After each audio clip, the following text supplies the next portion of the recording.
من يهده الله فلا مضل له ومن يضلل فلا هادي له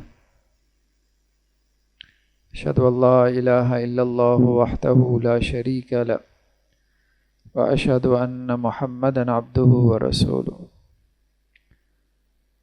أما بعد فأعوذ بالله من الشيطان الرجيم بسم الله الرحمن الرحيم أقم الصلاة لذكري.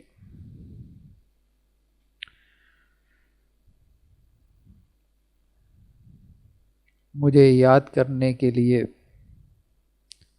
نماز قائم کرو.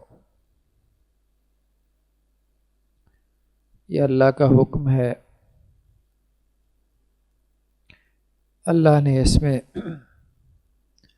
نماز کے مقصد کو بیان کیا کہ نماز کا مقصد کیا ہے. اللہ بھول گیا ہے تو اللہ یاد آ جائے. کبھی اللہ دنیا داری کی وجہ سے بھول جاتا ہے، کبھی بال بچوں کی وجہ سے بھول جاتا ہے، کبھی مال و دولت کی وجہ سے بھول جاتا ہے.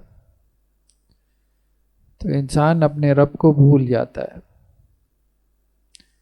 اور یہ دنیا بہت بڑا فتنہ ہے، بہت بڑی آزمائش ہے. اللہ کو بھی یہ معلوم تھا، اس لیے اللہ نے مسجد میں ایک دن میں 5 مرتبہ کی حاضری رکھی کہ ایک دن میں تم اللہ کو بھول جاؤ گے. صبح کو حاضری دی تو بھائی یہ کافی نہیں ہے، دوپہر تک تم اللہ کو بھول چکے ہوگے. دوپہر میں پھر آ جاؤ اللہ کو یاد کرنے کے لیے، تمہیں اللہ دوبارہ یاد آ جائے. پھر دوپہر میں حاضری دی، پھر واپس گھر گئے، پھر بیوی بچوں میں مشغول ہو جائے، دنیا کے کام کاج میں، پھر اللہ بھول گیا، پھر عصر کے وقت آ جاؤ. اب تو مسئلہ یہ ہے کہ 5 وقت نماز کے لیے مسجد میں بھی حاضر ہوتے ہیں تو پھر بھی اللہ یاد نہیں آتا. یہ بہت بڑا المیہ ہے. نماز کا مقصد یہ تھا کہ اللہ یاد آ جائے، لیکن اب نماز میں سب کچھ یاد آ جاتا ہے، اللہ یاد نہیں آتا. اور نماز میں ہمیں اپنا گھر بار یاد آ جاتا ہے، اپنی دکان، تجارت، کاروبار، اپنے مسائل جنہیں ہم چھوڑ کے آئے، اور وہ بھی کہ جو نماز کے بعد ہم نے جا کے کام کرنے ہیں، وہ سب نماز میں یاد آتے ہیں. لا یذکرون اللہ الا قلیلا. قرآن یہ بات کہتا ہے کہ نماز میں اللہ کو بہت ہی تھوڑا یاد کرتے ہیں. تو نماز میں اللہ کو ہم نے زیادہ یاد کرنا ہے. اسی سے نماز کا اجر و ثواب بھی بڑھتا ہے، اسی سے اللہ کے ساتھ ہمارا تعلق بھی مضبوط ہوتا ہے. جیسے ہی ہم آپ نماز کے لیے کھڑے ہوتے ہیں تو شیطان اپنا کام شروع کر دیتا ہے. پہلا تو اس کا وار یہ ہوتا ہے کہ یہ نماز کے لیے مسجد میں آئی ہی نہ. جب آ گیا تو اب اسے اللہ یاد نہ آئے، اب اس کو اس کی نماز میں الجھائے رکھو. رسول اللہ صلی اللہ علیہ وسلم نے اس لیے فرمایا، جب تم میں سے کوئی نماز پڑھ کے فارغ ہوتا ہے، یعنی جماعت کی نماز سے، کسی کو نماز کا 10واں حصہ اجر ملتا ہے، کسی کو 9واں، کسی کو 8واں، 7واں، 6واں، 5واں، 4تھا، تیسرا، نصف. اب ایک ہی صف میں سب نے ایک ہی امام کے پیچھے ایک ہی مسجد میں نماز پڑھی، لیکن اجر سب کا برابر نہیں، سب کا برابر نہیں.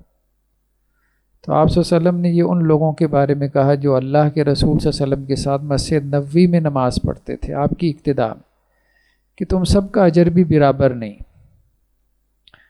جتنا جس کو نماز میں رب یاد رہا اتنا اس کا اجر بڑھ گیا. تو اللہ کی یاد نماز کے اندر بہت ضروری ہے. پچھلے جمعے کی نشست میں بھی ہم نے یہی گفتگو کی تھی کہ اللہ کی یاد ہم نماز میں کیسے بڑھا سکتے ہیں. ہم نماز کا ترجمہ یاد کریں، نماز کے معنی کے اوپر غور کریں، اس کے مفہوم کو ہم یاد رکھیں۔ تو ہم نے دعائے استفتاح کا ترجمہ دیکھا تھا۔ دعائے استفتاح کہتے ہیں جس سے ہم نماز شروع کرتے ہیں، جیسے سبحانک اللہم و بحمدک و تبارک اسمک و تعالی جدک و لا الہ غیرک۔ اب یہ کتنا بڑا المیہ ہے کہ ہمارے ایک بوڑھے بزرگ نمازی جن کی عمر 60 سال ہو چکی ہو، 70 سال ہو چکی ہو، 80 سال ہو چکی ہو، اور وہ پچھلے 60 سال سے نماز پڑھ رہے ہوں، لیکن جب ان سے پوچھا جائے کہ بھائی سورہ فاتحہ کا کیا ترجمہ ہے تو وہ کہیں بھائی مجھے تو نہیں آتا۔ تو اس کا مطلب یہ ہے کہ 60 سال ہم اللہ سے بغیر سوچے سمجھے باتیں کرتے رہے، ہمیں پتہ ہی نہیں کہ اللہ سے ہم نے کیا بات چیت کی۔ سورہ فاتحہ کا ترجمہ ہم نے دیکھا تھا۔ سورہ فاتحہ جب ہم پڑھ لیتے ہیں تو پھر قرآن میں سے کچھ آیات، کم از کم 3 آیات ہم پڑھتے ہیں۔ اب یہ بھی بہت اہم ہے کہ ہمیں بچپن میں سورہ اخلاص یاد کروا دی جاتی ہے، ہم ساری زندگی سورہ اخلاص لے کے چلتے رہتے ہیں۔ سورہ اخلاص کے علاوہ اور بھی صورتیں یاد کریں ہم، 30ویں پارے میں سے چھوٹی چھوٹی صورتیں، ان کو ترجمے سمیت یاد کریں، اور پھر ان صورتوں کو ہم اپنی نمازوں میں پڑھیں۔ پھر عموماً ہمارے ہاں مساجد کے اندر جماعت کی نماز میں آخری پارے میں سے قاری صاحب سورت پڑھتے ہیں، تو اگر ہم صرف آخری پارے کا بھی ترجمہ اس سے گزر جائیں کہ اس صورت میں یہ بات بیان ہوئی، اس میں یہ بیان ہوئی، تو اس کا فائدہ یہ ہوگا کہ اگر قاری صاحب نماز میں پڑھ رہے ہیں تو کم از کم ہماری کچھ توجہ بڑھ جائے گی، ہمیں کچھ فائدہ ہوگا کہ اچھا یہاں پہ یہ بات ہو رہی ہے، یہ بات ہو رہی ہے۔ جب بات سمجھ میں آ رہی ہوگی تو پھر دل میں نرمی بھی پیدا ہوگی، اگر بات ہی نہیں سمجھ میں آ رہی تو پھر نماز بوجھ بن جاتی ہے، برڈن بن جاتی ہے، انسان کہتا ہے بس ایک فرض ہے، بس ادا کرو جان چھڑاؤ۔ نماز اس لیے نہیں ہے کہ ہم بس ایک فرض ہے ادا کریں اور جان چھڑائیں، نماز اس لیے ہے کہ ہم اللہ کے ساتھ اپنے تعلق کو مضبوط کریں، اللہ کے ساتھ ہماری محبت میں اضافہ ہو، اور جب اللہ کے ساتھ ہمارا تعلق مضبوط ہو جائے گا تو پھر یہ دنیا بھر کی پریشانیاں، غم، دکھ، تکالیف، آزمائشیں، ان کا مقابلہ کرنا آسان ہو جائے گا، ان کو سہنا اور ان میں صبر کرنا آسان ہو جائے گا۔ تو سورہ فاتحہ کے بعد قرآن مجید کی کچھ آیات کی تلاوت ہے، پھر اس کے بعد رکوع ہے۔ تو نماز میں جس طرح قیام ہے، قیام میں بھی ہم ہاتھ باندھ کے کھڑے ہوتے ہیں۔ ہاتھ باندھنا کیا ہے؟ اللہ کے سامنے عاجزی کا اظہار، انکساری کا، ہمبلنس کا اظہار۔ اللہ آپ کا عاجز بندہ آپ کے سامنے ہاتھ باندھے کھڑا ہے۔ ہاتھ باندھنا بیسیکلی علامت ہے فرما برداری کی، اوبیڈینس کی۔ پرانے زمانے میں یہی ہوتا تھا، غلامی ہوتی تھی تو غلام اپنے مالک کے سامنے ہاتھ باندھ کے کھڑے ہو جاتے تھے کہ جو حکم میرے آقا۔ تو جب ہم ہاتھ باندھ کے اللہ کے سامنے کھڑے ہوتے ہیں تو بیسیکلی ہم اپنے جسچر سے، اپنی باڈی لینگویج سے اللہ کو یہ پیغام دے رہے ہیں، یہ میسج پہنچا رہے ہیں کہ یا اللہ آپ کا بندہ حاضر ہے، ہمارے ہاتھ تو بندھے ہوئے ہیں، آپ حکم دیں گے تو اس کو کھول دیں گے۔ تو اللہ کے سامنے اپنی عاجزی کا، اپنی غلامی کا اظہار کرنا۔ تو قیام میں بھی ہم اپنی عاجزی کا اظہار کرتے ہیں اپنے ہاتھ باندھ کے۔ اس کے بعد جب ہم رکوع میں جاتے ہیں تو رکوع میں بھی عاجزی کا اظہار، رکوع میں بھی جو ہے وہ ہمبلنس ہے، رکوع میں بھی انکساری کہ آپ نے اللہ کے سامنے اپنے آپ کو جھکا دیا۔ سبحان ربی العظیم۔ 2 چیزوں کا ہمیں نماز میں تذکرہ ملتا ہے، ایک تسبیح کا اور ایک تحمید کا۔ تسبیح کہتے ہیں سبحان اللہ، تحمید کہتے ہیں الحمدللہ۔ نماز کی ابتدائی الحمدللہ سے ہوتی ہے، الحمدللہ رب العالمین۔ تو نماز میں اللہ کی حمد و ثنا بھی ہے، نماز میں اللہ کی تسبیح بھی ہے۔ سبحان ربی العظیم، میرا رب پاک ہے۔ پچھلی مرتبہ بھی ہم نے عرض کیا تھا کہ سبحانہ کا معنی کیا ہے؟ پاکی۔ اللہ کس چیز سے پاک ہے؟ اللہ اپنے شریک سے پاک ہے، اس کا کوئی شریک نہیں، اس کا کوئی مد مقابل نہیں۔ اللہ ہر قسم کے عیب سے پاک ہے، ہر نقص سے، ہر برائی سے، ہر کمی سے، ہر کمزوری سے، ہر کجی سے، ہر کوتاہی سے پاک ہے۔ یہ تو ہم انسان ہیں جس میں کمزوریاں ہیں، تو ہم اللہ کی بڑائی بیان کرتے ہیں۔ اللہ اکبر جب ہم کہتے ہیں تو ہم قیام سے رکوع میں جاتے ہیں، اس وقت بھی کہہ رہے ہیں کہ اللہ سب سے بڑا ہے، اللہ سب سے بڑا ہے۔ تو اللہ کس طرح سے بڑا ہے؟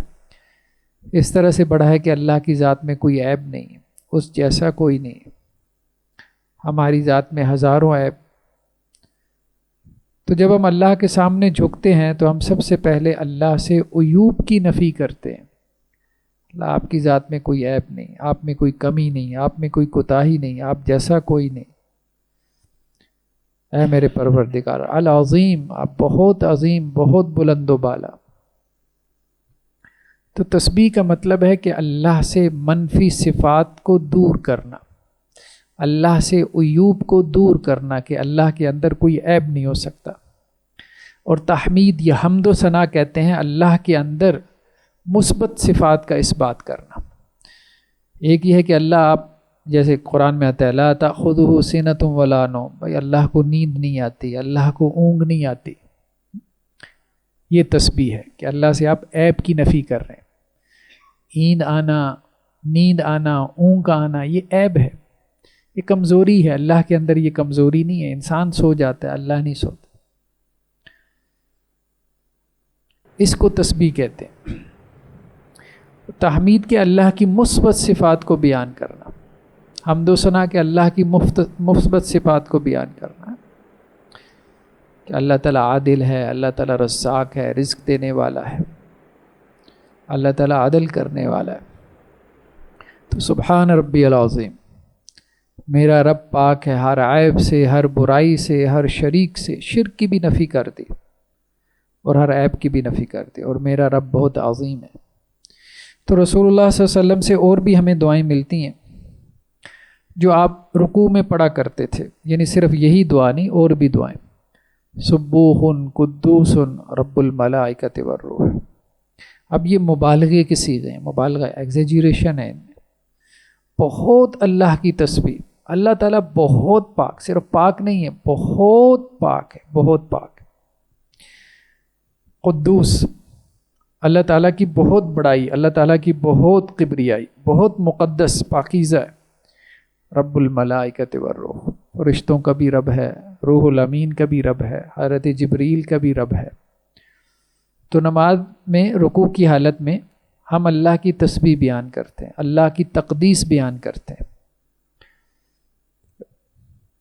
تو گویا ایک طرف ہم اپنی عاجزی کا اظہار کر رہے ہیں۔ دیکھیں عاجزی، زبان سے بھی عاجزی کا اظہار کر رہے ہیں، اپنے عمل سے بھی۔ جب آپ اللہ کے سامنے جھک گئے رکوع کی حالت میں تو انسان نے اپنا وجود جھکا دیا نا۔ جس کے سامنے انسان اپنا وجود جھکا دیتا ہے تو کہتا ہے میں جھک گیا آپ کے سامنے، اس کو اس نے بڑا مان لیا، بڑا مان لیا۔ پرانے وقتوں میں ہوتا تھا جب بادشاہوں کے دربار میں لوگ داخل ہوتے تھے تو اس طرح رکوع کے بل جھک جاتے تھے، بادشاہوں کی تعظیم کے لیے، ان کو بڑا بنانے کے لیے، بڑا ثابت کرنے کے لیے، ان کو خوش کرنے کے لیے۔ تو اللہ سبحانہ و تعالیٰ نے نماز میں ہمارے لیے رکوع کی عبادت کو رکھا، اور خاص طور پہ حکم بھی دیا کہ رکوع کرو، رکوع کرنے والوں کے ساتھ۔ ایک اور دعا جو ہمیں ملتی ہے، سبحان ذی الجبروت والملکوت والکبریاء والعظمہ۔ سبحان ذی الجبروت، غلبے والا۔ اللہ سبحانہ و تعالی ہر عیب سے پاک ہے، جو کہ غلبے والا ہے، ہر چیز کے اوپر غالب ہے، چھایا ہوا ہے۔ والملکوت، بادشاہت بھی اسی کی ہے، بادشاہت بھی اسی کی ہے۔ والکبریاء والعظمہ، سب بڑائیاں اسی کی ہیں، سب عظمتیں بھی اسی کی ہیں۔ تو رکوع میں کیا ہے؟ دعائیں ہیں جو اللہ کے رسول صلی اللہ علیہ وسلم سکھایا کرتے تھے۔ ایک اور دعا جو ہمیں حدیثوں میں ملتا ہے کہ آپ صلی اللہ علیہ وسلم آخر عمر میں اس دعا کا بہت اہتمام کرتے تھے، رکوع میں بھی اور سجدے میں بھی۔ سبحانک اللہم ربنا و بحمدک اللہم اغفر لی۔ یہ دعا ایسی دعا ہے کہ جس میں تسبیح بھی آ گئی، تحمید بھی آ گئی، استغفار بھی آ گیا۔ یعنی اللہ کی تسبیح آ گئی، سبحانک اللہم، اے اللہ تو ہر عیب سے پاک ہے، ہر عیب سے تیرے اندر کوئی کمی نہیں ہے۔ کمیاں تو ہمارے اندر ہے، ہمارے اندر کمزوریاں۔ جب ہم یہ کہہ رہے ہوتے ہیں کہ یا اللہ آپ کے اندر کوئی کمی نہیں، تو ہم یہ بھی کہہ رہے ہوتے ہیں یا اللہ یہ پھر کمیاں تو ساری ہمارے اندر ہی ہیں۔ سبحانک اللہم ربنا و بحمدک، اے ہمارے پروردگار اور تمام تعریفیں، تمام شکر آپ کا۔ تو اب اللہ سے عیوب کی نفی کی، عیب کی نفی کی، کمی کی نفی کی، ساتھ میں اللہ کی مثبت صفات۔ یا اللہ آپ کی تعریف کس بات کے اوپر؟ کہ آپ رزاق ہیں، آپ رزق دینے والے ہیں، آپ عادل ہیں، آپ عدل کرنے والے ہیں، آپ مالک ہیں، آپ ہمارے پروردگار ہیں، آپ ہمارے خالق ہیں، آپ نے ہمیں پیدا کیا۔ تو انسان یہ اللہ کی صفات کو سوچتا ہے، تو پھر انسان اللہ کا شکر ادا کرتا ہے۔ اللہم اغفر لی، اے اللہ مجھے معاف فرما دے۔ تو یہ دعا آپ صلی اللہ علیہ وسلم رکوع میں بھی پڑھتے تھے، سجدے میں بھی، سبحانک اللہم ربنا و بحمدک اللہم اغفر لی، کہ اللہ کی تسبیح بھی کر دی، اللہ کی حمد و ثنا بھی بیان کر دی، اور استغفار بھی کر لیا۔ رکوع کے بعد قومہ جسے ہم کہتے ہیں، قومہ میں سمع اللہ لمن حمد ربنا ولک الحمد، مختلف طرح سے یہ الفاظ آتے ہیں۔ اللہم ربنا لک الحمد یہ بھی ہے، ربنا ولک الحمد اس طرح سے بھی ہے۔ کتنے پیارے الفاظ ہیں، اللہ نے اس کی سن لی جس نے اس کی تعریف بیان کی۔ انسان کبھی ان الفاظ کے اوپر غور کرے کہ جیسی آپ اٹھے تو آپ نے اللہ کی تعریف بیان کی، تو تعریف بیان کرنے سے پہلے ہی اللہ نے کہہ دیا کہ بھائی میں نے سن لیا، میں نے سن لیا، جو تم نے تعریف بیان کی ہے میری، میں نے اس کو سن لیا، وہ میرے علم میں ہے، وہ میرے نالج میں ہے۔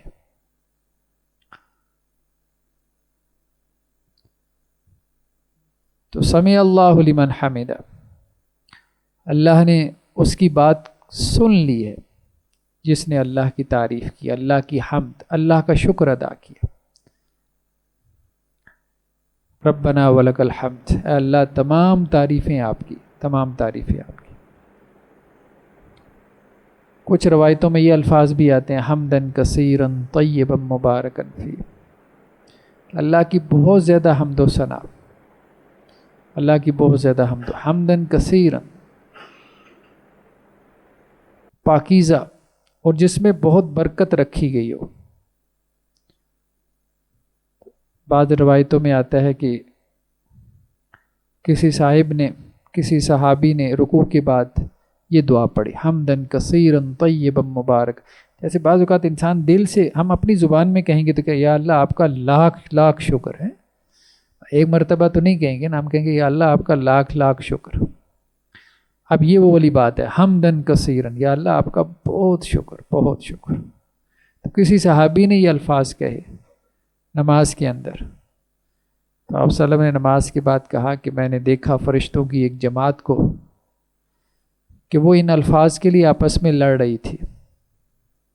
ہر ایک کہہ رہا تھا کہ یہ اتنے پیارے الفاظ ہیں کہ میں یہ الفاظ اپنے پروردگار کے پاس لے کے جاؤں، یعنی اللہ ان الفاظ کو سن کے کہ میرے بندے کی زبان سے یہ الفاظ نکلے، اللہ اتنا خوش ہوگا کہ اللہ کو یہ خوشی کی خبر میں جا کے سناؤں۔ ہر ایک یہ چاہ رہا تھا، تو وہ فرشتے آپس میں لڑ رہے تھے کہ میں نے اللہ کو یہ جا کے بتلانا ہے کہ اس بندے نے یہ دعا کی، دوسرا کہہ رہا تھا میں نے یہ بتلانا ہے، تیسرا کہہ رہا تھا میں نے یہ بتلانا ہے۔ ایسے تو اللہ کے علم میں ہے، اللہ بھی سن رہا ہے۔ تو حمدن کثیرن طیبا مبارکا فی، یا اللہ آپ کا لاکھ لاکھ شکر۔ اس کا اگر ہم اپنی زبان میں ترجمہ کریں، یا اللہ آپ کا لاکھ لاکھ شکر، آپ کا کروڑوں ہاں شکر۔ پھر اس کے بعد ہم سجدے کی حالت میں جاتے ہیں۔ سجدے کی بھی دعا کیا ہے؟ کہ ایک تو اپنا وجود زمین پہ گرا دیتے ہیں، یعنی اپنا ماتھا. انسان کا مطلب عاجزی اور انکساری کی انتہا ہے کہ انسان کسی کے سامنے اپنی ناک زمین پہ لگا دے، اپنا ماتھا زمین پہ ٹیک دے. پرانے زمانوں میں لوگ یہی کرتے تھے، بتوں کے سامنے سجدہ کرتے تھے، بتوں کو یہ تعظیم دیتے تھے. تو ہمیں یہ سکھایا گیا کہ اپنے رب جو کہ حق ہے اس کے سامنے اس طرح سے جھکو. تو نماز کل کی کل کیا ہے؟ عاجزی ہے، انکساری ہے. اب جس کی زندگی میں عاجزی اور انکساری نہیں ہے تو اسے اس کی نماز نے کیا فائدہ دیا؟ کچھ بھی نہیں دیا. مطلب ایک نمازی ہے، ساتھ میں وہ متکبر بھی ہے، اس کے اندر تکبر ہے، اس کا مطلب یہ ہے کہ اس کی نماز اس کا کچھ نہیں بگاڑ پائی، اس کی نماز اسے کچھ نہیں سکھا پائی. نماز کا حاصل کیا ہے؟ نماز کا حاصل عاجزی اور انکساری. جب آپ کی طبیعت میں، آپ کے دل میں، آپ کے قلب میں نرمی پیدا ہو جاتی ہے، آپ کے رویوں میں عاجزی اور انکساری پیدا ہو جاتی ہے، تو اس کا مطلب یہ ہے کہ آپ نے واقعتاً اللہ کے سامنے اپنے آپ کو جھکایا ہے. جب آپ رکوع میں جھکے ہیں، جب آپ سجدے کی حالت میں اللہ کے سامنے جھکے ہیں، تو صرف آپ کا وجود نہیں جھک رہا تھا، آپ کا دل بھی جھک رہا تھا. تو جب انسان کا دل اللہ کے سامنے جھک جاتا ہے تو یہ جھکنے والا جو دل ہے اس میں عاجزی پیدا ہو جاتی ہے، اللہ کے بندوں کے لیے بھی، اللہ کی مخلوق کے لیے بھی، اللہ کی خلق کے لیے بھی. تو سبحان ربی الاعلیٰ. سجدے میں بھی ہم یہی تسبیح بیان کرتے ہیں کہ اے اللہ تو پاک ہے، اے میرے پروردگار، میرے مالک، تو ہر عیب سے پاک ہے، میں تو گناہ گار، کمزور، خطا کار. خطا تو میرا شیوا ہے، گناہ کرنا میری تقدیر ہے، عیب میرا وجود ہے.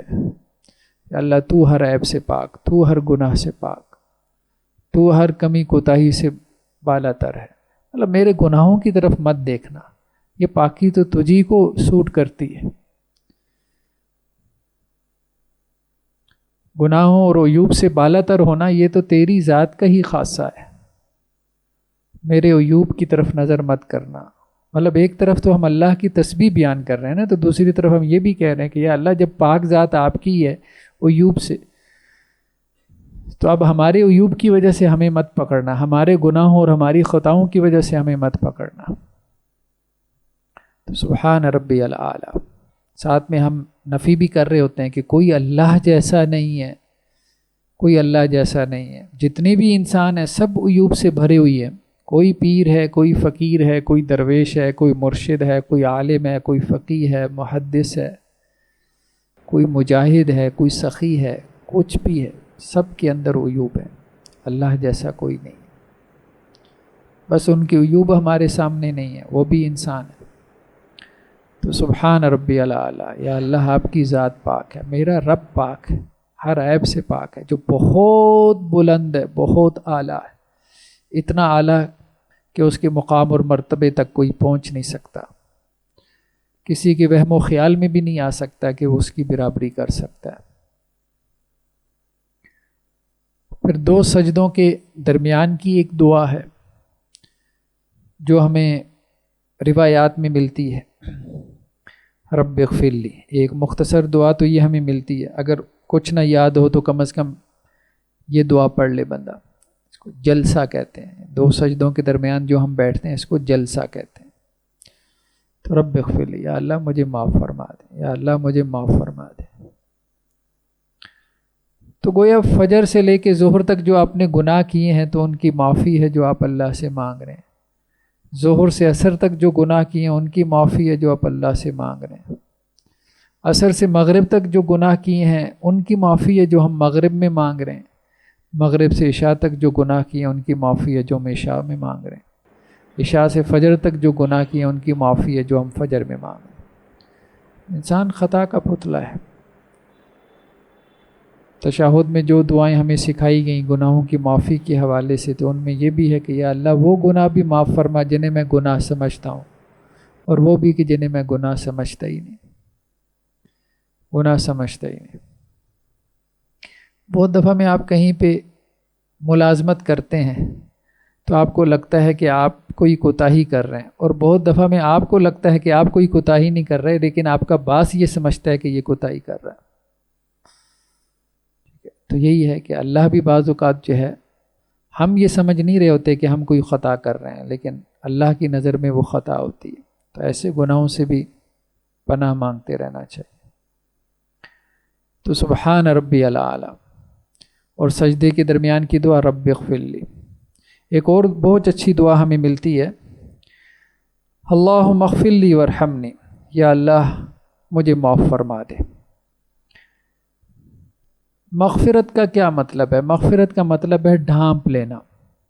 یا اللہ میرے گناہوں کو ڈھانپ لے، میرے گناہوں کو ڈھانپ لے، میرے گناہوں کو چھپا دے، میرے عیوب کے اوپر پردہ ڈال دے، یعنی اپنی رحمت کے ساتھ، اپنی رحمت کے ساتھ میرے گناہوں کو ڈھانپ دے۔ تو اللہم اغفر لی، اے اللہ میرے گناہوں کو معاف فرما دے، وارحمنی مجھ پہ رحم فرما، واہدینی، جیسے دیکھیں نا اللہ کی رحمت کا امیدوار بننے کی ضروری ہے نا کہ اللہ کی ناراضگی سے انسان بچے، تو پہلے اللہ سے معافی مانگی اپنے گناہوں کی، یا اللہ مجھے معاف فرما دے، مجھے معاف۔ اب جب دیکھا کہ معافی مل گئی، یا اللہ اب میرے اوپر رحم فرما، واہدینی، یا اللہ مجھے ہدایت دے دے، سیدھا رستہ دکھا۔ یہاں اس سے مراد آخرت کے لیے سیدھا رستہ بھی ہے، اور بعض اوقات دنیا کے جو معاملات ہوتے ہیں ان میں ہمیں نہیں سمجھ میں آ رہا ہوتا کہ کیا کریں، بہت زیادہ انسان کنفیوژن کا شکار ہوتا ہے، یہ کروں یہ نہ کروں۔ رشتوں کے معاملات ہیں، جاب کے معاملات ہیں، بزنس کے ہیں، تجارت کے ہیں، ہر انسان ہر وقت استخارہ چاہ رہا ہوتا ہے۔ تو وہدینی وعافینی، یا اللہ مجھے ہدایت دے، میری رہنمائی فرما، مجھے گائیڈ کر دے، وعافینی مجھے عافیت دے دے۔ عافیت سے بڑھ کے کیا دعا ہو سکتی ہے؟ عافیت سے بڑھ کے کیا دعا ہو سکتی ہے؟ عافیت کا مطلب ہے یا اللہ مجھے آزمائشوں سے، تکالیف سے بچا کے رکھ، ورزقنی، اور یا اللہ مجھے رزق دے دے۔ سب کچھ ہی تو انسان نے مانگ لیا، ہدایت بھی اللہ سے مانگ لی، رزق بھی مانگ لیا، عافیت بھی مانگ لی، یعنی صحت بھی مانگ لی۔ بنیادی ضرورتیں انسان کی یہی ہیں دنیا میں، اور کیا ضرورت ہے؟ کہ مناسب سا اس کے پاس رزق ہونا چاہیے کہ اس کی بنیادی ضرورتیں پوری ہو جائیں، صبح و شام کا کھانا ہو، پہننے کو کپڑا ہو، رہنے کو رہائش ہو، ایک مناسب سی سواری ہو، یہ رزق ہے۔ یہ بھی اللہ سے مانگ لیا۔ اور عافیت کیا ہے؟ اللہ تعالیٰ جو ہے وہ بیماریوں سے صحت نصیب فرمائے، ہر قسم کی جسمانی بیماریوں سے، ذہنی بیماریوں سے، روحانی بیماریوں سے، یہ عافیت ہے۔ اللہ ان سے محفوظ رکھ، وہ بھی مانگ لی۔ صحت ہے انسان کے پاس، اس کی بنیادی ضرورتیں پوری ہو رہی ہیں۔ اور تیسرا، انسان بعض اوقات کنفیوژن کا شکار ہو جاتا ہے، سمجھ نہیں آ رہی ہوتی کیا کروں کیا نہ کروں۔ مذہبی معاملات میں بھی اچھا اس کے پیچھے جاؤں، اس کے پیچھے جاؤں، یہ ٹھیک کہہ رہا ہے، وہ غلط کہہ رہا ہے۔ اور دنیا کے معاملات میں بھی انسان کنفیوز ہو جاتا ہے کہ یہ سٹیپ لوں یا یہ سٹیپ نہ لوں، یہ کروں یا یہ نہ کروں، فلاں کے ساتھ اس طرح سے چلوں، فلاں کے ساتھ یہ معاملہ کروں کہ نہ کروں۔ تو وہاں پہ ہدایت اللہ سے مانگ لی، اور اس کے علاوہ کیا ہے کہ اللہ سے اپنے گناہوں کی بخشش مانگ لی، اللہ سے اس کی رحمت مانگ لی۔ تو اس سے جامع دعا کیا ہو سکتی ہے جو دو سجدوں کے درمیان سکھائی گئی؟ اللہم اغفر لی وارحمنی واہدنی وعافنی وارزقنی۔ دیکھیں نماز صرف یہ نہیں ہے کہ آپ اللہ سے آخرت مانگیں، نماز کے ترجمے پہ جب آپ غور کریں گے تو اللہ نے ہمیں دنیا مانگنا بھی سکھایا ہے اور آخرت مانگنا بھی سکھائی ہے، آخرت مانگنا بھی سکھائی ہے۔ ایون کہ قرآن مجید میں بھی جو دعائیں ہمیں ملتی ہیں، اور خاص طور پہ حج کے موقع کے حوالے سے جو دعائیں، ربنا آتنا فی الدنیا حسنہ وفی الآخرۃ حسنہ وقنا عذاب النار، اے اللہ ہمیں دنیا میں بھلائی عطا فرما۔ پہلے دنیا مانگی ہے، پھر آخرت مانگی۔ تو دنیا انسان کے پاس ہوگی، اس کا پیٹ جو ہے وہ بھرا ہوا ہوگا، اس کی بنیادی ضرورت پوری ہوگی، تو پھر اللہ کی طرف بھی اس کی رغبت ہوگی۔ تو بہت ضروری ہے کہ انسان اللہ سے دنیا کے حوالے سے بھی عافیت مانگتا رہے۔ تو کچھ اور دعائیں بھی ہمیں ملتی ہیں سجدے کے حوالے سے اللہ کے رسول صلی اللہ علیہ وسلم جو دعائیں پڑھتے تھے، ایک تو ان میں سے وہی سبحانک اللہم ربنا و بحمدک اللہم اغفر لی، اور سبوح قدوس رب الملائکۃ والروح، اور ایک اور دعا ہے بہت بہت بڑی دعا، اللہم انی اعوذ برضاک من سخطک و بمعافاتک من عقوبتک و اعوذ بک منک لا احصی ثناء علیک انت کما اثنیت علی نفسک۔ یا اللہ میں آپ کی رضا کے ساتھ آپ کی سزا سے پناہ مانگتا ہوں، یا اللہ تعالیٰ آپ کی سزا سے میں بچنا چاہتا ہوں، آپ کے عذاب سے میں بچنا چاہتا ہوں، لیکن کیسے بچ پاؤں گا؟ آپ کی خوشی کے ذریعے سے، آپ کی خوشی کی پناہ لے کے، آپ کی رضا کی پناہ لے کے، آپ کی ناراضگی سے میں بچنا چاہتا ہوں، آپ کی رضا کے پہلو میں پناہ لے کے۔ اور یا اللہ میں آپ کے عذاب سے، آپ کی طرف سے جو آنے والا شر ہے اس سے بچنا چاہتا ہوں، اور کیسے بچ پاؤں گا؟ اس کے لیے بھی آپ کے علاوہ کوئی پناہ نہیں۔ تو اللہ تعالیٰ اگر ناراض ہو جائے تو ظاہری بات ہے اللہ کے مقابلے میں تو کوئی پناہ دینے والا نہیں ہے نا۔ تو اگر اللہ مجھ سے ناراض ہے تو اللہ کے مقابلے میں اگر کوئی پناہ مجھے مل سکتی ہے تو وہ اللہ ہی کی پناہ ہے، اس کے علاوہ اور کسی کی نہیں ہو سکتی۔ یا اللہ میں آپ کی کیا تعریف بیان کروں، میں آپ کی تعریف بیان نہیں کر سکتا، آپ کی تعریف آپ خود ہی بیان کر سکتے ہیں۔ لا احصی ثناء علیک انت کما اثنیت علی نفسک، یہ کون کہہ رہا ہے؟ رسول اللہ صلی اللہ علیہ وسلم، جو افضل البشر، انسانوں میں سب سے افضل ہے۔